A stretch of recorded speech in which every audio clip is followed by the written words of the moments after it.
Welcome to star news. Saidabad మాతా మైదానంలోని శ్రీ విజయ దుర్గామాత శాకాంబరి అలంకరణలో దర్శనమిచ్చారు. ఈ నెల 28న అమ్మవారి బోనాల ఉత్సవాలను నిర్వహించనున్న సందర్భంగా ఈ కార్యక్రమాన్ని నిర్వహించారు. ఉదయం అమ్మవారికి విశేష అభిషేకాల అనంతరం దాదాపు 25 రకాల కూరగాయలు, ఆకుకూరలతో కన్నుల పండగగా అలంకారం చేశారు. ఈ అలంకారాలను చూసేందుకు భక్తులు విశేష సంఖ్యలో తరలివచ్చారు. అమ్మవారిని దర్శించుకుని పూజలు చేసి తీర్థ ప్రసాదాలు స్వీకరించారు. నైవేద్యం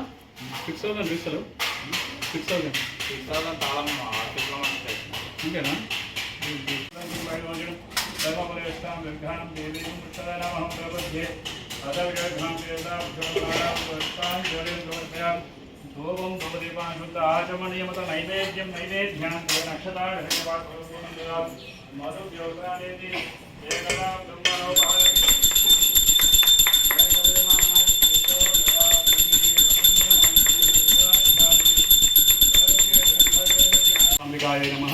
సైదాబాద్లోని మాతా మైదానంలో ఉన్నటువంటి శ్రీ విజయ దేవాలయం.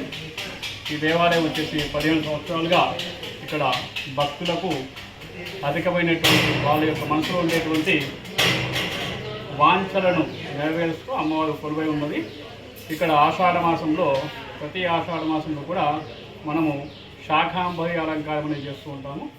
ఈ యొక్క అసలు మాతకు శాకాంబరి అలంకారం ఎందుకు చేయాలంటే ఆమె ఈ యొక్క ఆషాఢ మాసంలో వానాకాలం స్టార్ట్ అవుతుంది కాబట్టి మనకెప్పుడు కూడా పంటలు వృద్ధిగా ఉండాలి. అదేవిధంగా ఇదైతే శాఖ అంటే అనగా ఈ కూరగాయలను కూడా సమృద్ధిగా పండాలి అనే ఉద్దేశంతో మనం అమ్మవారికి శాకాంబరి అలంకారం చేస్తాం. ఈ శాకాంబరి అలంకారం అయిపోయినా కానీ మనకు బోనాలు అనేటివి మొదలవుతాయి. ఈ బోనాలు అనేది మనకు ఈ యొక్క సైదాబాద్లో మనకు ఈ నెల 28 నుండి మనకు బోనాలు ఉంటాయి. ఆ బోనాలు నాడు బోనం అనగా అమ్మకు నైవేద్యం పెట్టడం, బోనం అనగా అమ్మకు నైవేద్యం పెట్టడం కాబట్టి ఆనాడు భక్తులంతా కూడా వాళ్ళ మనసులో ఉండేటువంటి వాంఛలన్నీ కూడా వాళ్ళకు నెరవేర్చుకోవడం కోసం అనేది అమ్మకు బోనం సమర్పించుకుంటారు. కాబట్టి బోనాలు కూడా మన సైదాబాద్లో ఎప్పుడూ కూడా చాలా ఇష్టంగా అమ్మకు ఇష్టంగా కూడా బోనం సమర్పించుకుంటూ అదేవిధంగా వాళ్ళ యొక్క మనసులోని వాంఛలు కూడా పోవడానికి వాళ్ళ మనసులోని వాంఛలన్నీ కూడా నెరవేరకన్నట్టుగా ఈ యొక్క అమ్మకు బోనాలు సమర్పించుకుంటారు.